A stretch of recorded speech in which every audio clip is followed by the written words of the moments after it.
You were just saying that you've spent the last 2 weeks out on the water doing deep sea stuff. So maybe I'll just leave it there. Clue me in on what you've been working on, what's exciting, and what's new in the world of Undersea. Yeah, absolutely. So for the past 2 weeks, we had some Navy units come up to Quincy, Massachusetts. That's where I work. That's where my team is based out of. My team makes the Dive LD product, which is a large diameter unmanned undersea vehicle. Essentially, it's a submersible robot. And this was pretty cool for us because this was the first time that we were having Navy sailors come up to interact with our vehicle. And it was cool because we as a company really value their customers getting hands on our products, telling us what they like about it, telling us what it could be used for in their minds, and helping us optimize that product.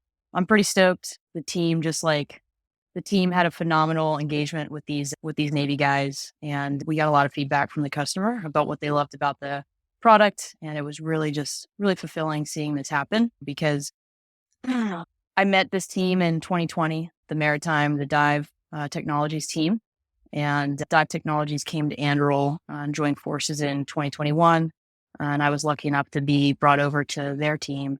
And it was just a really cool culmination of my dream come true.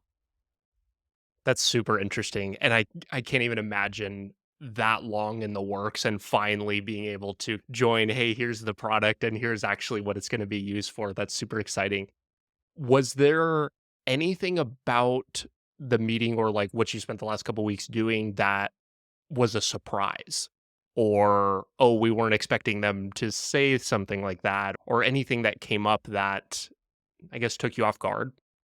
So I'm not going to get into specifics about who came, but what was a surprise and also just really cool to think about is that this team of people who came up were like 2 years ago, or even as far back as 1 year ago. I'm going to say, Brock, this would not be something that might excite a lot of people in the Navy beyond just submariners, which is like my background. As far back, like as recently as just 1 year ago, people probably wouldn't have thought that this type of thing is possible to take just anybody in the Navy and give them such a large robot and have them put fingers on keyboard and put hands on the robot and actually use this robot. A lot of folks think that this is very difficult to do, extremely technical, requires a specific type of rating. And I'm not going to argue like some of those points. I think robots like this could be more efficiently employed with a specific Navy rating. But as we're starting to see, it doesn't have to be that way. And I'm really excited to see I call it the democratization of unmanned systems across the Navy, where they're all very accessible. They're lower cost than was previously imaginable. And anybody in the Navy can put their hands on it, put fingers on keyboard, and actually get these things out to accomplish their mission.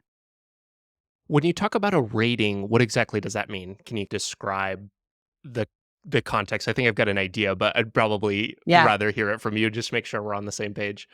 Yeah. So I think you have a lot of military listeners, I presume, but not everyone's military. To explain it for those guys, a Navy rating is the same thing as a military occupational specialty for some of the other services.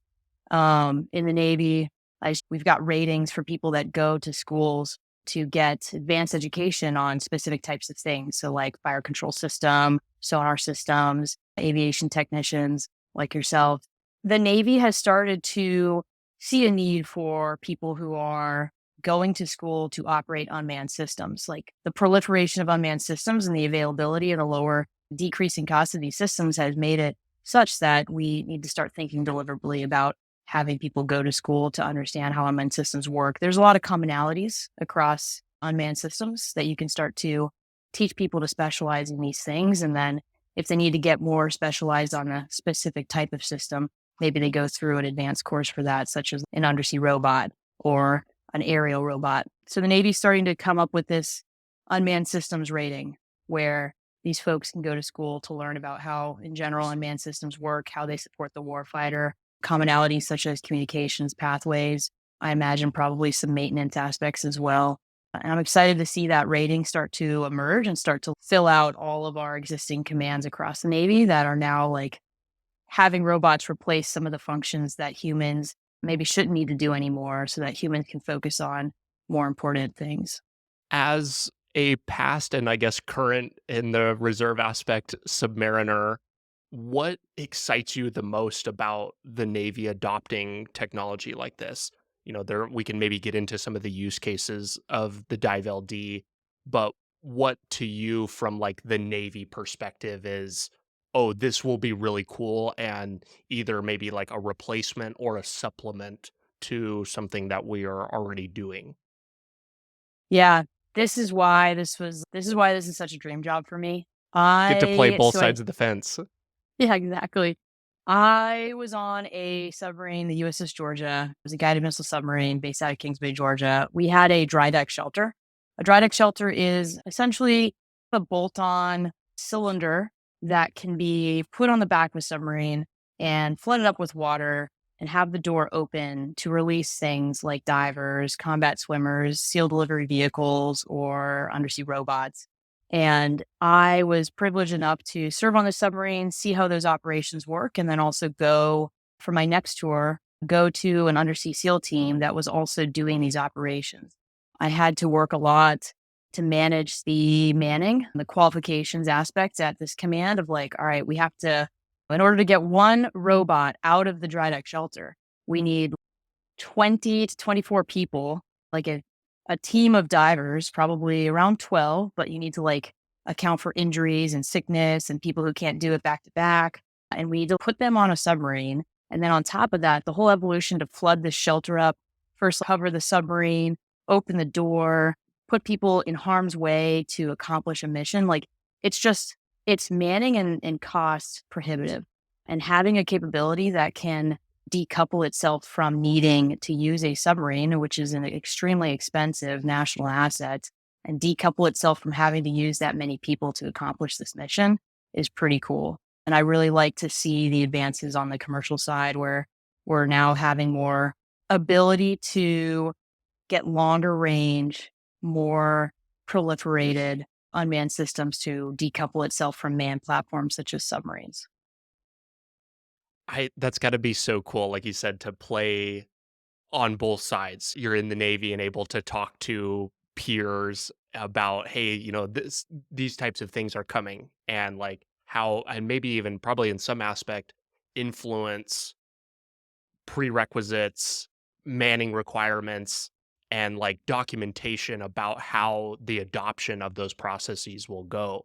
What do you most excited about in terms of features, like, of the Dive LD specifically? And maybe just at a high level talk about what each of those is and, like, what that's bringing to the Navy in general. Yeah, so I'm going to tell a slight backstory here. When I was working at Anduril, I started in 2019 and was lucky enough to get on a team in 2020 that was starting to poke around in the undersea space to see if there was anything there that would be interesting for us to join forces with, partner with, maybe acquire. So they invited me because I was like the token undersea person at the time.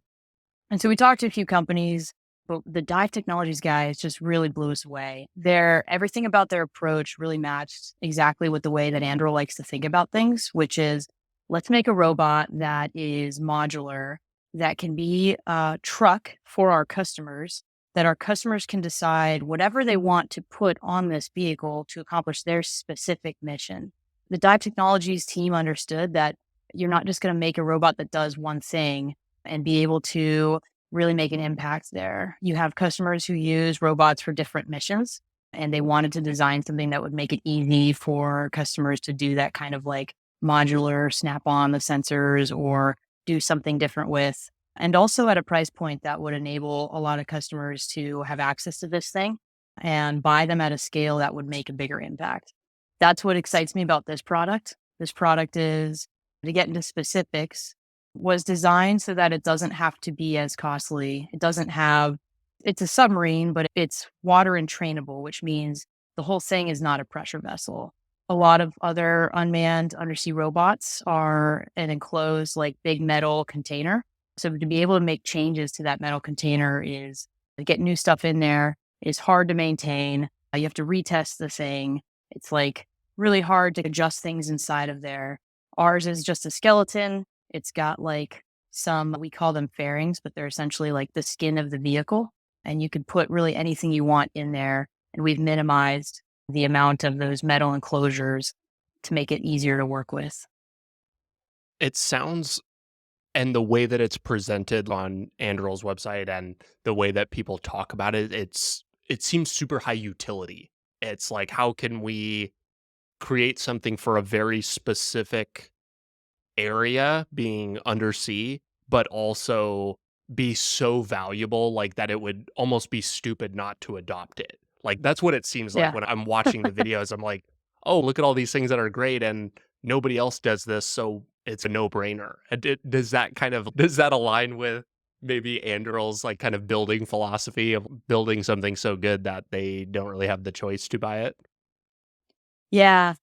Yeah, that's a good way to put it. I think the cool thing about this specific product is this technology has existed for many years, for over a decade. I think really, like, I want to say before I was born, we were having undersea robots, and there's a really cool heritage there. There's a lot of people who have worked in this space and really made big changes.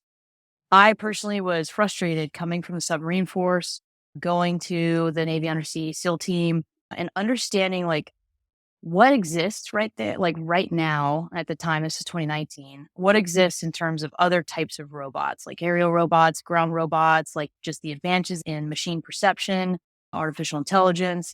I was frustrated that this hadn't seemed to be applied as well to the undersea domain. And I thought that there was going to be a good opportunity for a company like Anduril to start to invest that money because the government wasn't doing it. It was a little bit of a chicken and the egg thing.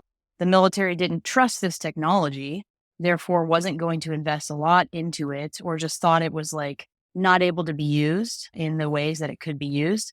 But if you're not going to invest and use it, then industry's not going to like make it better. So it really took companies like Anduril and a lot of other companies that exist today that are starting to invest their own research and development money into making a cool product. And I think I don't want to say we've got the best undersea robot. I do feel very confident that we have the most modular and probably one of the most easiest to use undersea robots. And for that reason, we have a pretty broad set of customers and a pretty broad set of missions that you could use this thing for. And I think we will really work with all those customers to make this the best undersea robot that they could be using. One of the features that really jumped out at me when I was learning about this thing is that it has the ability to launch from the pier. Why is that so significant? That is significant because a lot of customers, the way we envision our product being used is you may not have the luxury of a big supporting infrastructure to be able to launch this thing. And we're even actively working on having to remove that.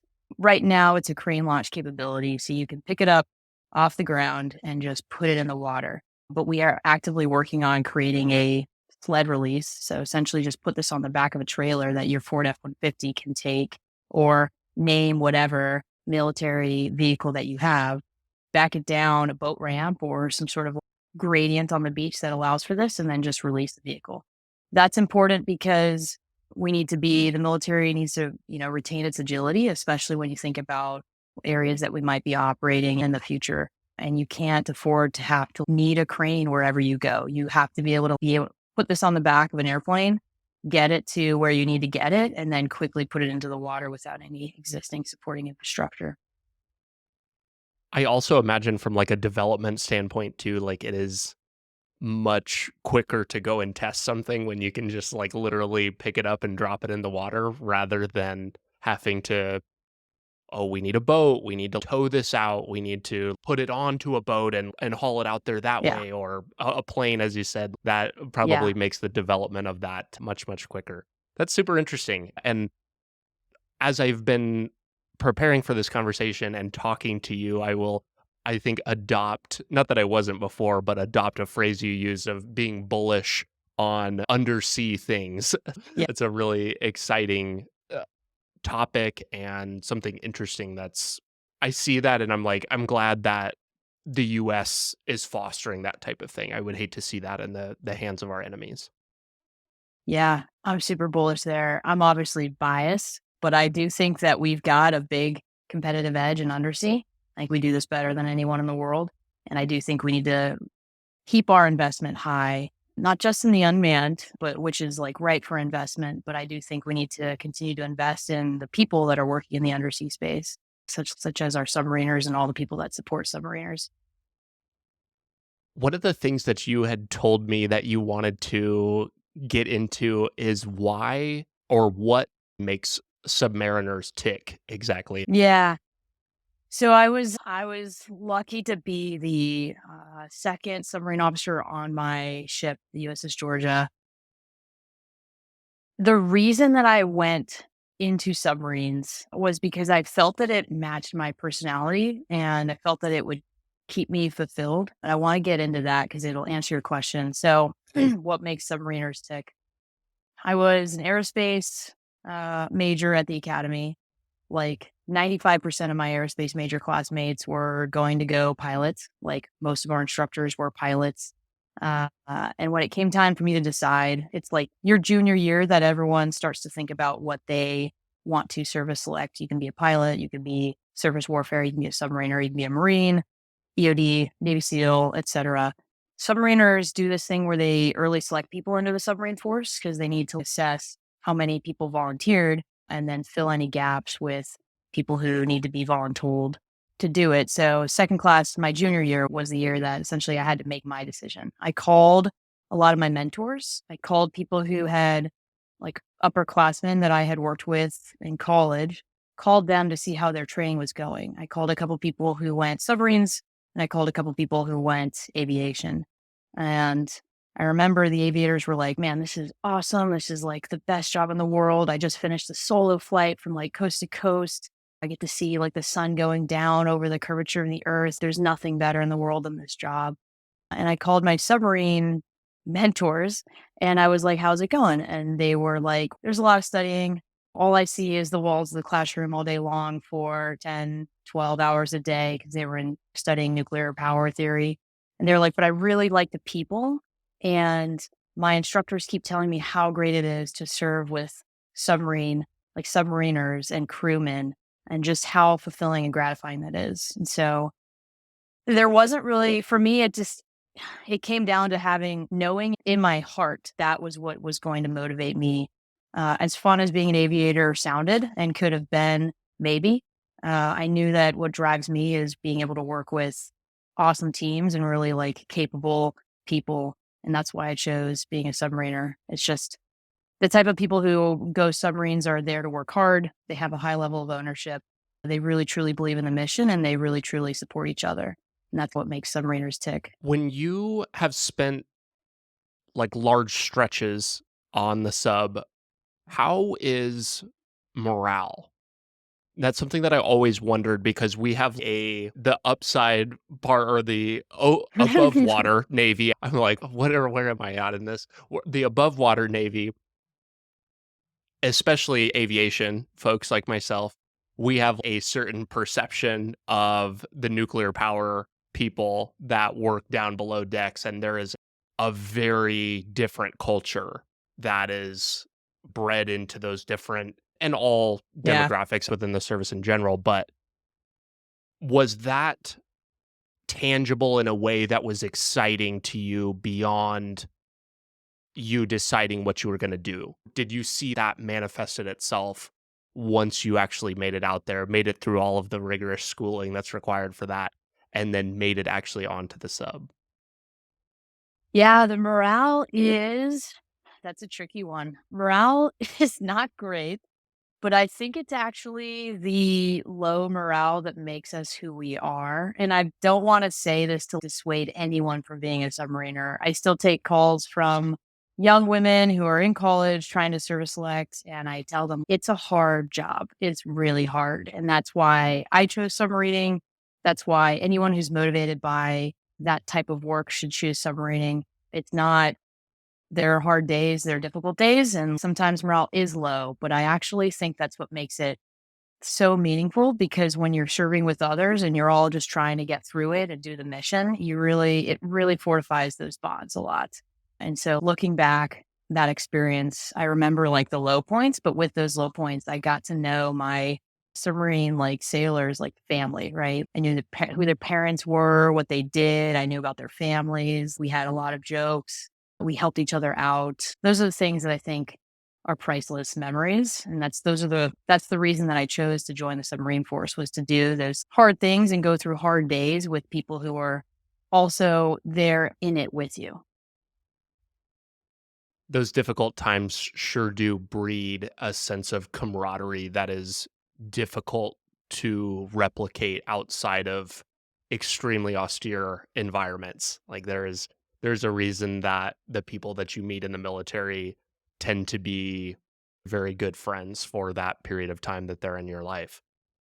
As you went to the submarine force and got to witness that out to sea and so forth, and then maybe even now that you've got some experience on the commercial side, where do you see submarines and undersea fitting into the larger defense force? I guess within the United States Navy as a whole. Obviously, I think for the last, however long, a very long time, carriers and particularly aviation are the first and the foremost thing that it's what everybody sees. There's no pictures of the submarines making the US Navy Instagram page for obvious reasons, but that's probably gonna change here, and I've been talking to a lot of, like, defense tech folks recently, in particular this guy Mark Holden, who's got some very big views about what, like, the coming conflicts of the world might look like, and a lot of people are saying that this undersea and submarines are going to be extremely important to that, and Yeah. perhaps the US has underinvested in that way, and you don't need to comment about that specifically, but I guess where do you see submarines fitting in as that puzzle piece?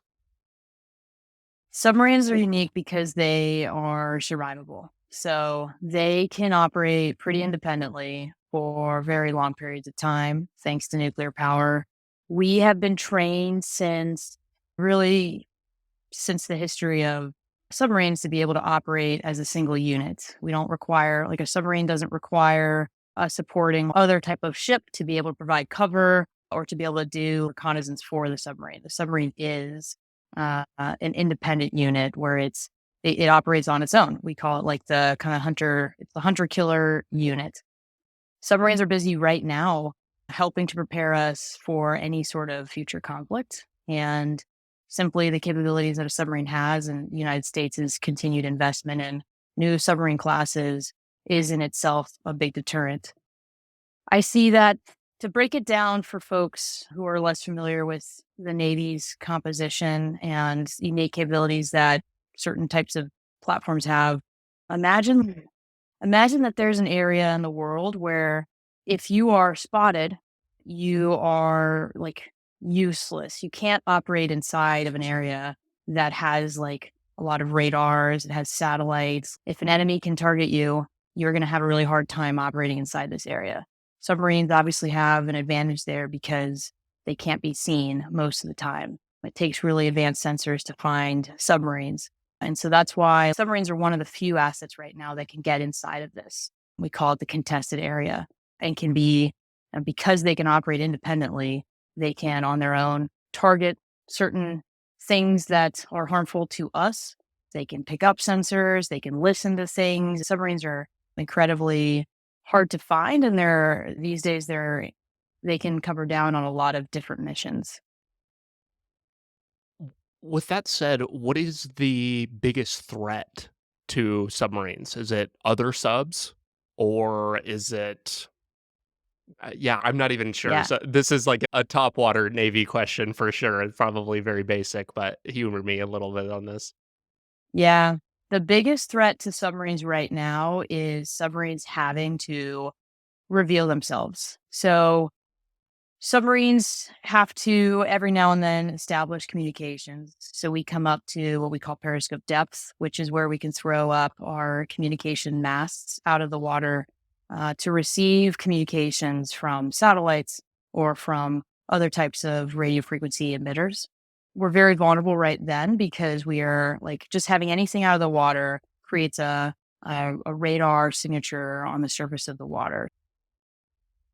As far as other platform types go, air platforms are the most dangerous to submariners because they have radars on air platforms that can detect that kind of blip in the surface of the water.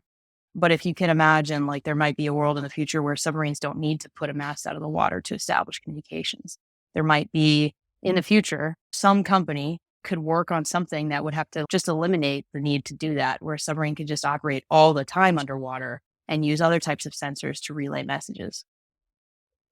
The idea of that is super interesting, Yeah. and blink twice if you know of a company that is working on something like that. I hope there's Uh, somebody working on this. that Yeah. is the thought of that really would change the game in, like, a big way, and Yeah. I guess if that's the main threat that you highlight, the threat level probably drops considerably if you don't have to surface for anything.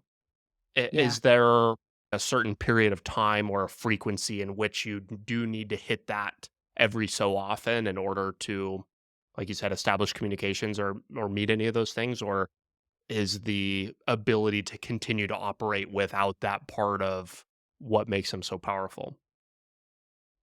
So do you mean like in the future, if we had a capability that eliminated the need to throw a mast up out of the water, would you still need to every now and then? Yeah. Yeah, you might. So submarines are still, there's still humans operating inside of submarines.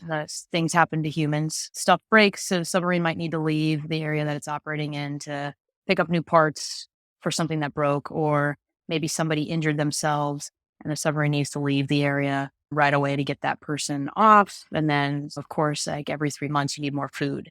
But it's really the food aspect that, and the human aspect that makes that submarine like not totally like able to be operated indefinitely. Because if you like nuclear power, these submarines can operate indefinitely. If it didn't have those like human factors, could operate indefinitely for really years, for as long as that we have fuel inside the nuclear reactor. Which, and I guess coming back to our original topic of discussion, the dive LD makes something like that much more valuable when humans are the critical factor weighing that down. One of the things that you told me as we were prepping for this, you told me that you asked Palmer Luckey in your new hire class. One, how I think that it's interesting that he comes and talks to the new hires, and so I'd love to hear about that. But then also that you asked him about Anduril's future in Undersea stuff. Can you recount that and walk me through how that played out?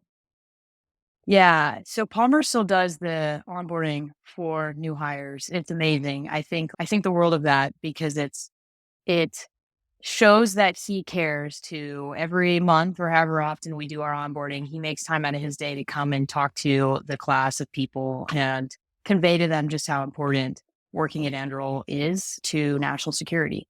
I think that's cool for a couple of different reasons, and we can go down like those rabbit holes later. But at the time, my cohort was like, this was like October 2019. There might have been like 15 of us, maybe 10, 15, I don't know. And Palmer was giving us just, hey, this is who I am.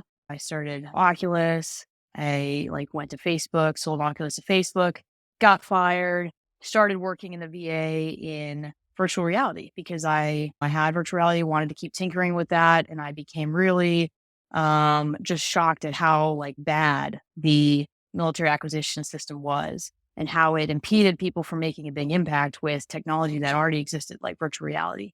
Um, and so he gave us the spiel, and then he transitioned into what we're doing at Andruil and why that's important and why he started the company. And at the end of it, he said, okay, does anyone have any questions or comments for me? And I don't know what compelled me to, raise my hand because I usually don't. But I said, I'm a submariner and I would really love to see us invest in the undersea space. And this goes back to my previous comment about like there being a lot of advanced technology in other domains and there just wasn't a lot of investment in undersea. And Palmer was like, yeah, I would love to do something there. I didn't know that Palmer had his own submersible. I guess Palmer's an undersea enthusiast too. I don't know if that's a commonly known fact, but I think he saw it the same way as I did, which was like an underinvested space that we as Andril can make an impact in. That's super cool. I didn't know the thing about the Yeah. submersible, so that's super interesting, and that's cool to see that manifests itself, and then you come to work on that program. as well. Yeah. Like, it's really Yeah. maybe you willed it into existence. Maybe we have you to thank for it. Maybe that was the final tipping point, for he was like, "Okay, we gotta do something about this. People are asking about it now." It was cool. I don't know if it was like it certainly feels like it was full circle. And it got to the point where I was doing a bunch of research on the side, just in my free time in Anduril. And one of my coworkers, I remember very clearly, he said, Ariana, let it go. We're never gonna get into Undersea. This was like early 2021. And here we are. You said that there are a couple rabbit holes that we could pursue there. I wanna chase those down. Yeah. Let's talk about those. Yeah. I think part of the magic that makes Anduril what it is, we do a really good job conveying to everyone that works for us from the time that you onboard to a monthly basis when we do our all hands. We communicate our mission. We communicate what we're currently doing with customers around the world as we can, right? Some of what the stuff that we do is classified, but we are really transparent about the things that Anduril is doing and the impact that we're having and like why we are working like on the things that we are working on. We convey that mission constantly to people who work at Anduril. I think that's really important to do to keep people motivated and to build that camaraderie. It makes it so that when people wake up and they come to work and they're putting in long days, they know what they're like, they know why they're doing that. They can like see the fruits of their labor and they can have like a very fulfilled attitude towards their work. And that starts with Palmer giving his presentation to the onboarding class. This is what I'm doing. This is what we are doing. This is why I started this company. This is why it's incredibly important. And it starts from like really from day one. I think like you and I were talking last time about maybe what the Navy could do differently, or maybe the submarine force could do differently to work on retention. And I think a low cost way to do that is through that level of transparency and information sharing, where the submarine force says, hey, I know you guys are young. I know you guys are putting in long hours. This is what our submarine is doing. This is why it's impactful. This is what submarines around the world, like submarines of our fleet, are doing these very impactful things. It just keeps people motivated and builds a lot of pride in what you're doing. I'm gonna go off on a side tangent here, and then I'm gonna bring it back. I recently, or somewhat recently, started a new job, and I went from a job working at a company of 50,000 to sub 100, which is a Nice. really massive shift. Super exciting, very different culturally. One of the things that I didn't really get in the first couple weeks, our CEO is in every meeting talking about the same things, and by, like, week 3, I was just like, "Okay, I get it." Like, I understand. And I, like, Yeah. at first, I wasn't really frustrated, but I was like, "Okay, like, the repetition, like, I'm getting it, I'm getting it." And at first, it made me feel like I was like, maybe I'm sending a signal that I'm not understanding what it is that we're trying to get at. Since that point, though, I've realized that the reason that founders and CEOs need to do that is because as the company grows, that reverberates less and less. Like it gets like quieter and there are people further and further away from them. And so they have to keep talking about it. And that's why that Yeah. is so important. And I'm excited about it and I get forward to hearing about it because as the company grows, whatever. But I listened to several interviews from CEOs where they've talked about the growth from a sub 100 or very small. And I know that you started at Anduril when they were much smaller than they are now. And they've talked about like, you have to do that because later on, it might be the first time that a new hire has heard that. Every all hands, even if you have one once a month, there's going to be 50 new hires, maybe 100 new hires at some of these big organizations that haven't heard you talk about something like that. And that was like a big realization and unlock for me about why founders slash CEOs are so relentless about the mission because they have to be. That's what keeps the company alive. And if they have and want the company to continue to reflect the things that they started it for, that's required. Yeah, it is. It is. I still talk to people who new hires or people who've been at the company for even maybe let's say a year and they still remember their like when Palmer came to their onboarding class. Like it's for everybody at this company, it is such a key memory, including myself. And I know that founders could spend their time doing so many other things. They are incredibly busy, but it's very amazing when a founder takes the time or when somebody in the C-suite takes the time to carve out of their month, their week, et cetera, to convey just, hey, let's tell you guys what we're doing. Let's highlight some of our wins. Let's highlight some of our failures. Let's learn from these failures. And like now we're talking about saying this to 2,000, 2,500 people who may have had nothing to do with that project, but it's this information sharing and transparency that builds the pride, camaraderie, and keeps people motivated to put in the long hours. Will you maybe walk me down memory lane here for a minute and talk about some of the differences that you've seen as the company has grown so drastically over the last few years? I know that you like stepped Yeah. away to be an activated reservist there for a short time. And so that maybe even compounded some of the differences. But I'd love to hear maybe earlier days to now, what is the same and maybe what's wildly different? Yeah, that's a good one. In our early days, like when I came to Anduril, this was 2019, the company was 2 years old. When I interviewed, we still just had two main groups. There was the engineers, and then there was like everyone else. And like everyone else group did everything from, okay, you're writing proposal responses, you're running demos for VIPs, you might be managing an actual contract that has deliverables, you are doing strategy, you are trying to do sales. It was like there was a lot of things that we all were doing. This is like my favorite time at Anduril. It was a high growth period, a lot of work, 7 hours, like 7 days a week, 14, 15, 16, whatever hours a day. It was nonstop. As we grew, some of those things started to turn into teams. So we had a proposal team. So maybe like less of us, were working on proposals. We had a business, we divided business development from the execution team. And so I went more on the execution side of the house. It just became more like swim lanes. It was not, it still is not inflexible where you can't do different things in Anduril, but as the company's grown, like it's added a lot of efficiency to have those different teams where people with expertise are focusing on those things. And in recent years, I left and I did a year of activation and I came back and was happy to find that the company is really starting to be more deliberate about how we're spending our research and development money. We're starting to be more deliberate about what kinds of things we choose to do for customers. So it's not just, hey, we're gonna go after this crazy thing because we think it needs to be solved. It's there's some homework that is done in terms of, is this a thing that needs to be solved? Yes. Is it a thing that someone else is solving? Yes or no? No. Okay. Keep going down the decision tree. Is it a thing that is in line with our, like who Anduril is and the services we provide and what we're really good at? Yes. There's more of that, like satisfying the decision tree before we decide to go do something.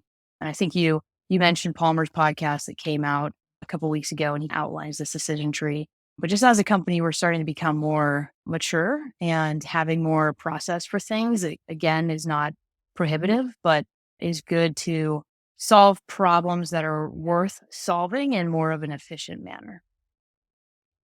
I like the way that you put that. And I after our conversation, I couldn't remember exactly what those were, so I had to go back and look at it. But it was essentially like the three main things were, is somebody going to pay for it? And that question gets a little bit weird when you're serving the person writing the check is the taxpayer. You've got a certain level of military slash government kind of involvement on that front.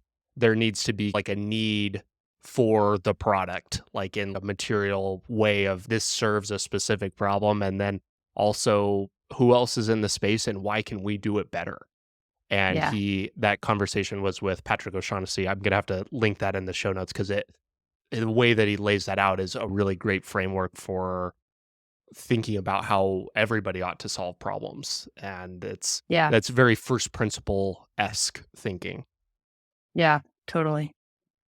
You said that the R&D dollars and maybe more like the efficiency things were more deliberate. Do you think that beforehand it was more just a shotgun approach? And then to your knowledge, what do you think was the activation moment that caused that, "Hey, no, we need to be more deliberate with this"? Was it just pure growth that drove that? As like a word that we had used before was the professionalization of the company, but can you point to anything specifically that kinda drove that? Yeah, I think Anduril has one, like amazing founders. And those founders are amazing because a lot of them have come from young companies. Some of them have started and their own successful companies before. And so they understood that you can't just, there's a difference between the early years where you're just trying to see what's going to stick. And you have a strategy, you think very thoughtfully about it, but you're still like trying to service a lot of different customers to see which one uses your product the most, which one of their problems your product can solve in the biggest way. But they also understood that you can't just do that forever and expect the company to grow into a big defense prime. You have to be like very intentional about where you're spending your money. Otherwise, you're just going to burn through all of it. And it was really them that drove this professionalization. It was two things. It was some of our customers, which I can talk about on a project that I worked on, but it was also driven from within, where there was a push to say, okay, cool, like we're not just going to hire as many people as you guys think you need. You have to prove that the people you're hiring, that you're being like smart in the way you're structuring your teams. You have to come and pitch your strategy to the folks with the checkbook internally to say, no, this is what I want to go after. Here's all the homework that I did. Here's the way we're developing our product. This is my product roadmap for all of these customers. There are gates that you have to pass through at Anduril to be able to hire, to be able to spend on a business line. And I think the reason those gates exist is because the people running the company have had those experiences before at their own companies, and they brought in people with a lot of experience rather than just hiring people who have done this, who have like highly effective, but maybe don't have the experience growing companies like Anduril. Let's get into the example that you just were alluding to, the program that you had worked on, I believe it was before your activation, but you seeing that firsthand, I'd love to hear that and dig into it. Yeah.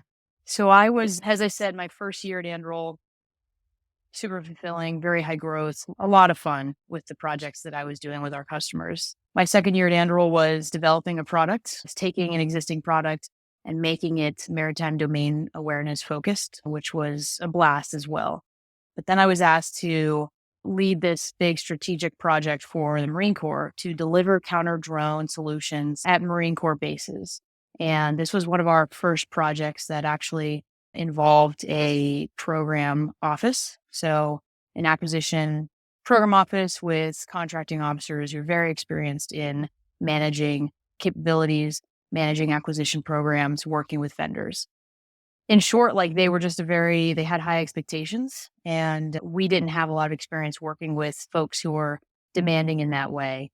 So this was a pretty challenging project for me, especially as somebody who like at a company that we didn't have a lot of customers who were running their programs with the sorts of requirements that this program had.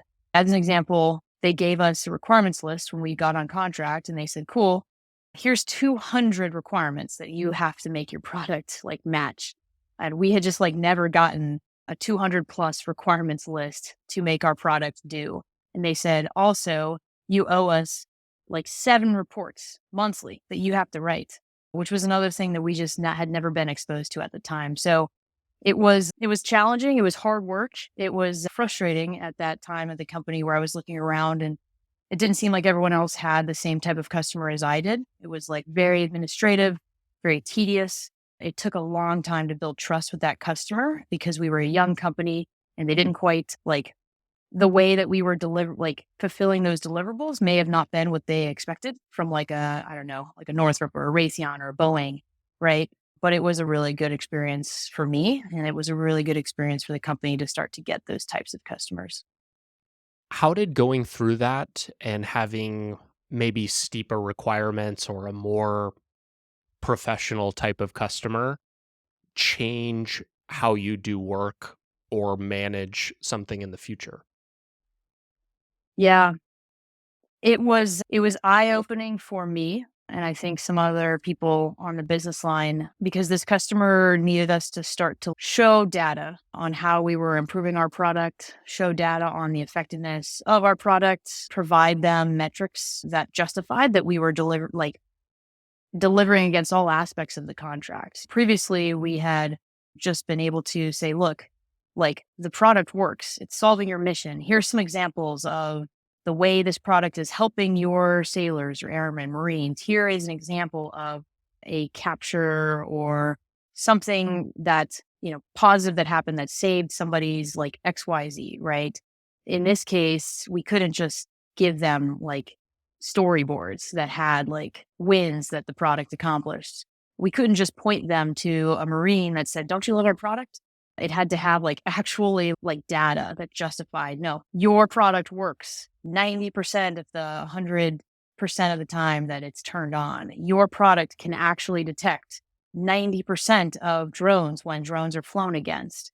Your product can increase the bandwidth that a person has by X amount of percent. There had to be solid metrics, and we simply just hadn't done a lot of metrics and technical exchange meetings and like reports of that sort. And I think the company now has many more projects that are like that. And I am like happy that I was part of kind of one of those initial projects that kind of laid the foundation for the customer having those types of expectations and us being able to deliver against that. You may be in slightly different role now, but when you think about communicating with a customer in maybe a similar capacity, do you now look for those types of requirements and say, "Hey, I need a requirements list," and say, "Hey, now here's how I'm going to like," even if they aren't asking for it, are you going to them and saying, "Hey, give me this list and let me show you now how we do this"? Did your Yeah. process change now where you're driving the conversation in terms of like how the product specifically meets the objectives that they Yeah. maybe even don't know that they need to have written out? You have to. Like you have to. And that's what we've learned as a company is even if your product seems very cool, and even if you have a bunch of sailors and airmen, Marines, soldiers that love the product, that doesn't carry the water. Like when you're talking about spending very big dollars on a product, you have to have data that shows sustained superior performance. You have to have data that says, this is what the military asked for, and we were able to do all of that. In some cases, we have customers who are just like, no, I just like the product and I just want to use it and buy it. And we try to work with those customers to say, like, we need explicit requirements from you. We think your requirements should be this if you don't have any. This is what our product can do. This is what it can't do. Tell us what you would like to see that it doesn't do. And we will work to like fulfill those other requirements on top of that. But you have to have something that is something that your champions can point to, something that the people that are using your product can point to say, it does what we asked it to do to defend their use of your product when it comes to government acquisitions. You mentioned the word champions, and that's a word that I've heard from other much smaller defense technology companies where somebody will get out of the service and go shimmy together some sort of product, say that they have a company, and it may even solve those problems, but their affiliation and connection with the people who not long ago were their peers become their champions, they're called, and use that to advocate for the product. Do you still think that's an important piece of customer acquisition, adoption, and integration of new business lines for Anduril or other defense tech companies? Yeah, we think that's a huge piece. Like we at Anduril look for those people who are at the ground level, who are actually solving or trying to solve that tactical problem or operational problem, depending on what your product is supposed to do. We find that those people are, because they're closest to the problem, they're the ones who can provide you the best feedback to shape your product. And because they're the ones using it, they're the ones who are pushing the envelope of your product and having us like essentially support the additional engineering that it needs to get to that like last mile. On top of that, they're the people who are informing this requirements list the best because they truly understand what it needs to do, what is enhancing to the product, what it doesn't need to do, etc. We find that if you're working with people in government labs or program offices, the acquisition experts they're not the ones who are out on the front lines or in the trenches who are having to solve these problems. And I think creating the linkage between the warfighter and the program office is what, like, how most effective products are built, because that warfighter can say, hey, this thing is, it's needs to do all this stuff. And then the program office can take that and say, okay, cool. I have your requirements now. I am going to manage this program in a way that gets more of these out to the warfighters as an official program that can be sustained, maintained, etc.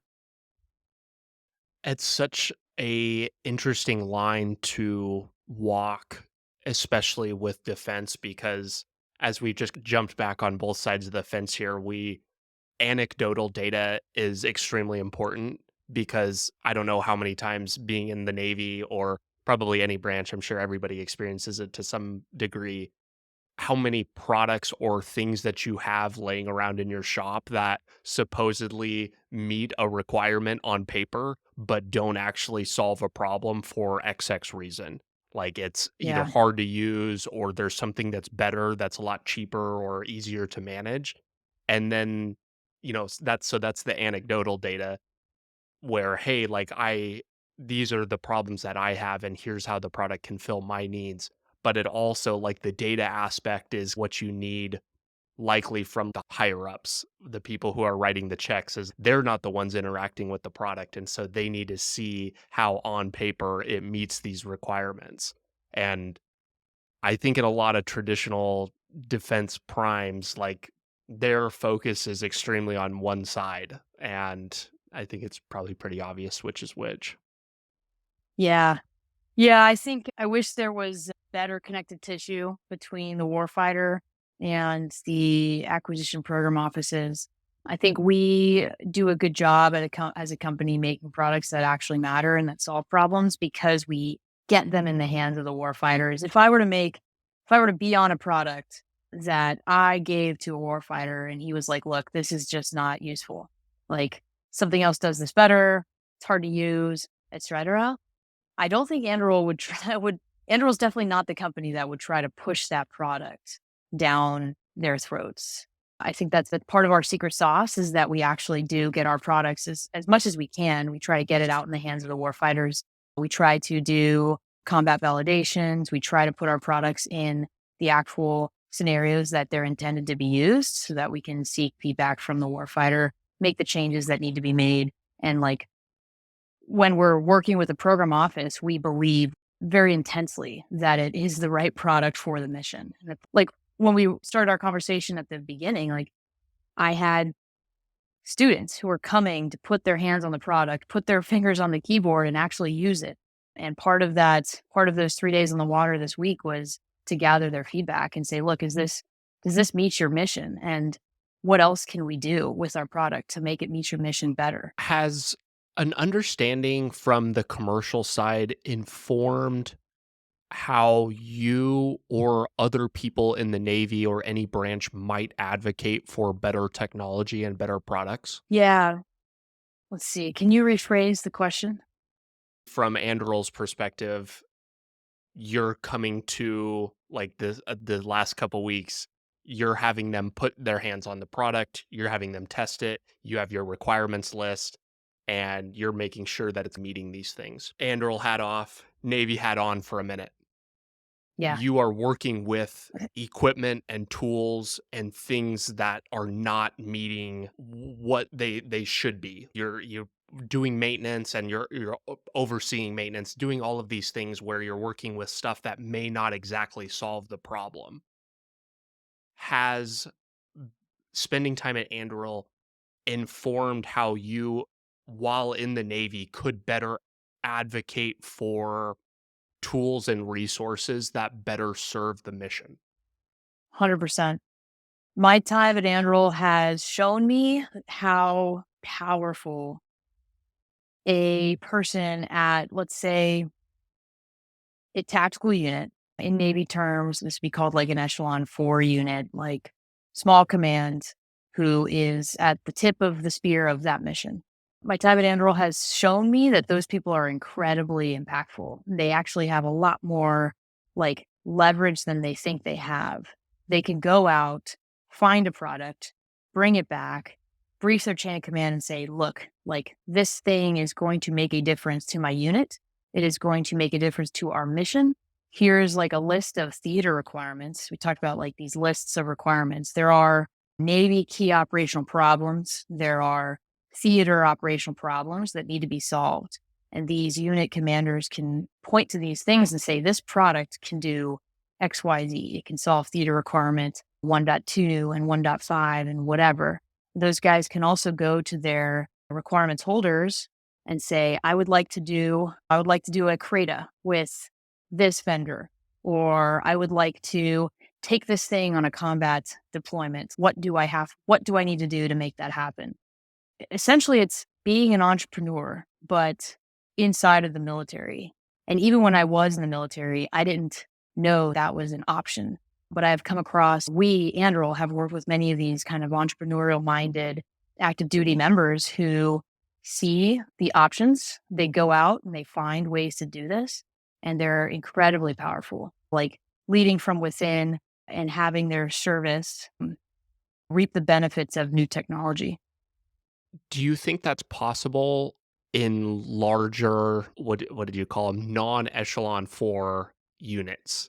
I'm thinking of Yeah. you on your submarine, one person of many people. I'm thinking of myself on a carrier. I am literally Joe Navy, one of like 5,000 people that are on this ship waiting in this long chow line. Nobody Yeah. cares what I think. And that sort of mentality doesn't, it's not conducive to wanting to suggest change, but we need that like in a big way. Yeah. It's hard. It depends on what kind of command you're at. I think back to being on a submarine. I don't think I'm racking my brain and I don't know that I could have introduced a new widget to a submarine. That's really hard. So it depends like on the type of unit you're in, the type of job that you have. Some services are much better at enabling that kind of entrepreneurship than others. It's hard to do this in the Navy, for example, but people have done it, and it depends on like maybe take yourself out of the tactical unit and then go up to some sort of, maybe you're on your shore duty, your diversity tour, B billet, what different services call it different things. But there have been people who have paved the way by starting something. I think it was like a lot of some of our artificial intelligence efforts in the past 5 years, 6 years have been started by young junior officers that said, hey, we need to start looking at this. This technology, like machine learning, already exists. Let's try to apply that to sonar feeds, right? Can we do that? Side projects that these people went out, looked at, brought back, and said, I just need to, maybe I live on a submarine, maybe that's my command. But I'm going to have some phone calls with people at Submarine Forces Command to say, hey, do you know this exists? Can we start something to do this? And like, boom, now it exists. I know some other people who in their free time are doing research on specific improving medical devices that we in the Navy have, and who are essentially becoming a product manager of a new medical device and then pitching it to Navy medicine and saying, we should start looking at something like this. It's hard to do, but if you know the right people, if you make the right phone calls, you can get something off the ground.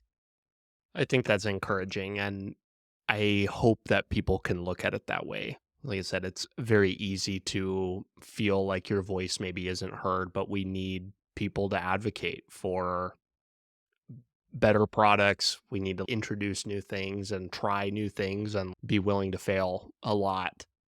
And Yeah. so that, that kind of can pave the way for improvement. One of the last things that I want to chat with you about are some of your guiding principles for product. I've talked to a lot of product managers. I go through these weird stints on the podcast where I'll talk to 20 authors, and then like I'm in the defense tech and product manager type of like wave right now. So we're hopefully hitting the crest, and maybe I'm not sure what's coming after this, but we're riding it for the time being. You had some interesting ideas about what your guiding principles are and the things that you have learned that have enabled you to be successful at Anduril. You called yourself somebody that became like a 0 to 1 type person.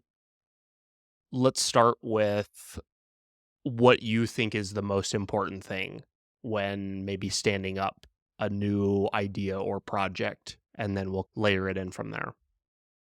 Yeah, I would say what has worked for me at Anduril and even before that in the Navy has been structured communication and working very closely with the teams that I work with. So, in a 0 to 1 type of scenario, it's like, all right, I have a new product, new project, new sprint, etc. Being able to communicate what you need to get done with that sprint or project and keeping like the motivation and momentum up with your team by constant communication and by like good organization across your team. When I talk to people about working at Anduril, the things that am looking for is are you well organized? Can you communicate? Do you have a high level of ownership and initiative? Are you a creative problem solver? And do you have like true grit?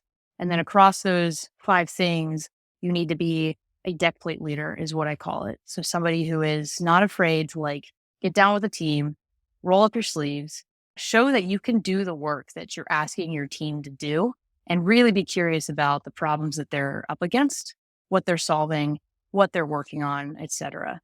I think with those, when I start a new project, those are the kind of like things I return to, which is I need to start with clear communication.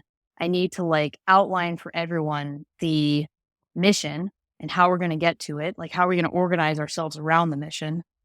I'm also the person who is going to work really hard, who's going to lead by example because I like maintain that kind of like gritty. I'm going to roll my sleeves up.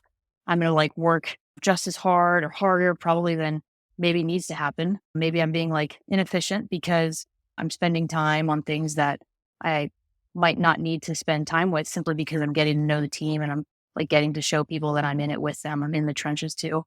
And I look for, yeah, I also think about the problem that I'm trying to solve in a more creative fashion where it's not just, all right, this is the problem I need to solve. I need to write this report. It's more like, who am I writing this report for? What do we need to do beyond writing this report? Who are the people that I need to like build relationships with on the customer side? That type of thing. And I think for that reason, I've been successful at moving from different projects at Anduril, where I've touched a lot of different products. I have at this point owned 4 completely different product contracts and been able to build really solid relationships with not just the customer, but I think people would probably say that they really enjoy working with me too, which is like my number one aim. A lot of the things that you just described are like absolutely paramount and probably much easier in very small teams. How do you think about communicating effectively? How do you think about getting down and like rolling your sleeves up, being a deck plate leader? All of the Navy people just like wince when they hear that word. How do how do all of those things scale with team size? Or how can you be deliberate and still enable those things when maybe you're a couple layers up from being able to like actually go and physically put your hands on the product? Or do you think that there is a point when people should be removed from it? That's a really good question, Brock. I think I am looking to graduate into being able to do those same things at a little bit of a higher level where I am training or coaching somebody that is going to be able to do that for a team. Let's say my team got bigger and we had multiple contracts, like multiple customers that we were delivering these dive LDs to. I might not be like down and in on the deck plate with a small delivery team working for like X customer because we have XYZ customers.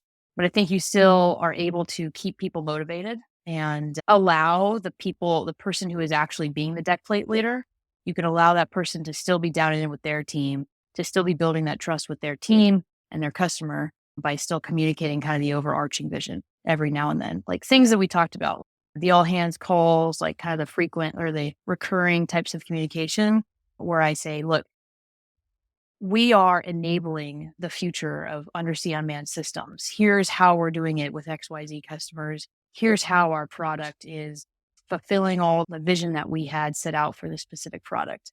I hope that they're I, as a leader, can still maintain that type of connection with a large team as a team like starts to scale. And I hope that I can do that when we start to sell a lot of these products. I hope so too. I'm sure that you will knock it out of the park.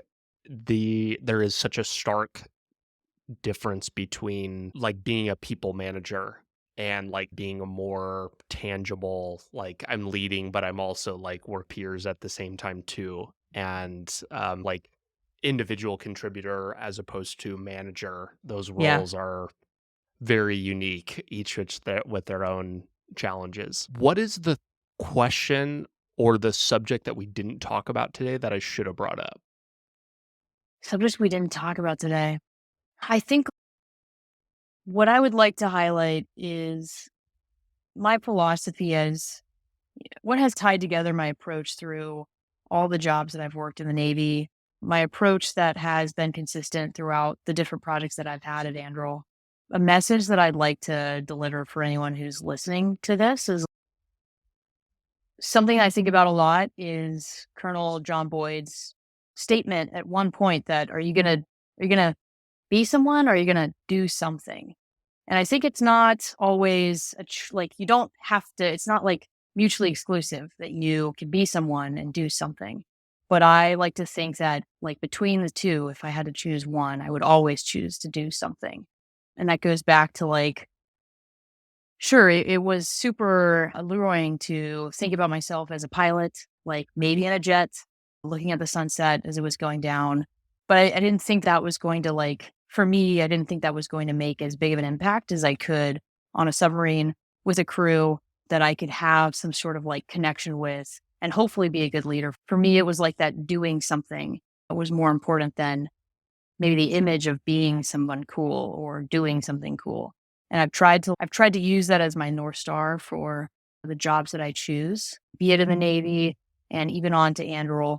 There are things like probably projects that I could have taken to advance my career. But I think all the projects that I chose to take were projects that were important to the company, had a really great team, and in my view, are making a big impact. Do you think that's what we ought to be optimizing for? Impact?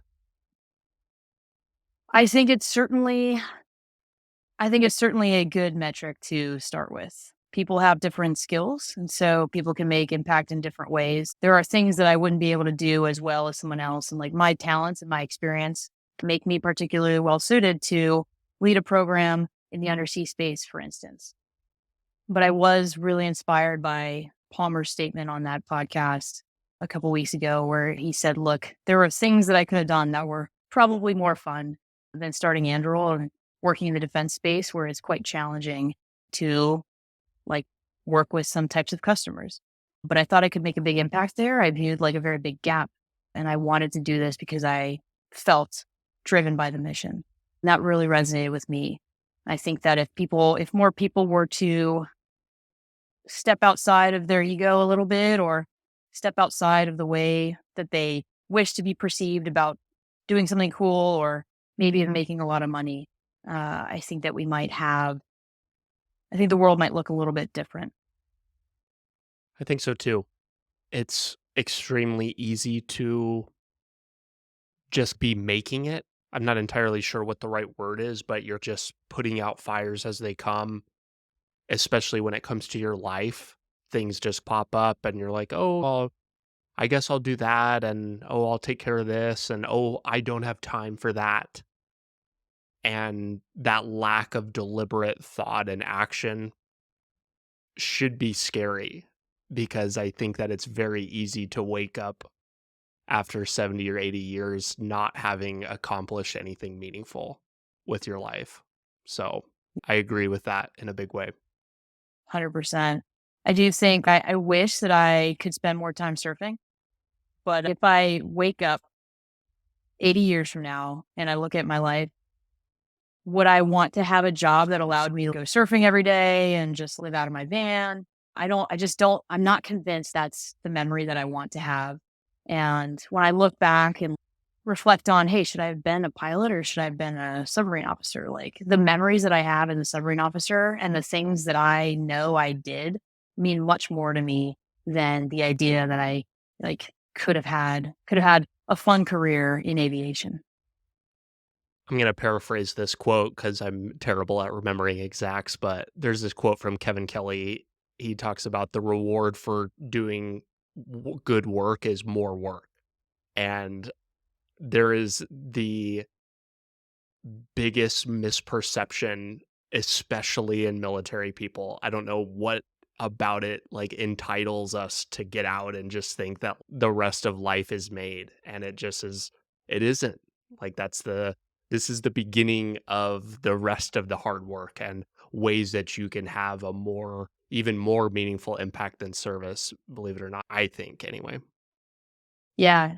No, it's hard work. I was thinking about this podcast on my way home from the airport today, and I did want to tell people it seems that the grass is greener when you're in the military and life is hard and you don't have a lot of control over your future. Like, even on a daily basis, sometimes you just don't know what you're going to be asked to do or what the plan of the day has in store for you. So people have this like mindset that, oh, if I get out, it's going to be great. I'm going to make more money. It's going to be easy. And it's not easy. It's just different. It's different. It's harder. First, it's hard to transition. I know you have people on your podcast that have talked about military transition. And if you to do it right, it's a lot of work. And then on top of that, when you're in industry, it's not all laid out for you. You don't just have like your milestones that said if I pass my advancement exam and if I get these awards and if I lead a division, like I'm going to get promoted. It's blurry. It's weird. You have to navigate things that we're not used to navigating in the military. And you've got to be like more aware of some of the politics, strategy, et cetera. And people who put their head down and just work, like I have so much respect for those people because those are people like you and me, veterans who just are used to doing that. And I still think and I still hope that there is fulfilling careers for those types of people to be able to like put your head down, work, make a big impact, and be able to reflect on your life like in a few years and say, look, I did some really awesome things and I made a big impact. I couldn't agree more. If there's one of a few things that I hit the drum on this podcast so much, it's about being somebody that does things Yeah, and not being somebody that just talks about doing things. Ariana, 100%. I really appreciate your time and coming on and chatting with me today. What can myself or anybody listening do to be useful to you? I think for anyone who's listening to be useful is the one ask that I have for folks, and like something that my dad told me when I was in the military was mission first, people always. And I want to ask that people who are starting their companies, people who are running their companies, people who are people managers, please invest more time in your people. Your people will drive the organization. Your people make the culture of that organization. They are valuable and they are an asset. And I want to see a future where that matters more in organizations. The one ask from the audience here is just to spend more time leading your people, spend more time in the trenches with them, roll up your sleeves, just do things. Don't talk about doing them. I love it. Thank you so much. I really appreciate you. Yeah, Brock. Thanks so much for tuning in today. Your listenership helps me better educate people like you and the rest of our nation's military, both past and present, on building a successful life outside of military service. If you're looking for more ways the top vets are leading more effective lifestyles, building businesses, and using the resources designed specifically for you, press here for a selection of some of the best clips. Be sure to like this video and subscribe to the channel to stay up to date, and I will be talking with you soon.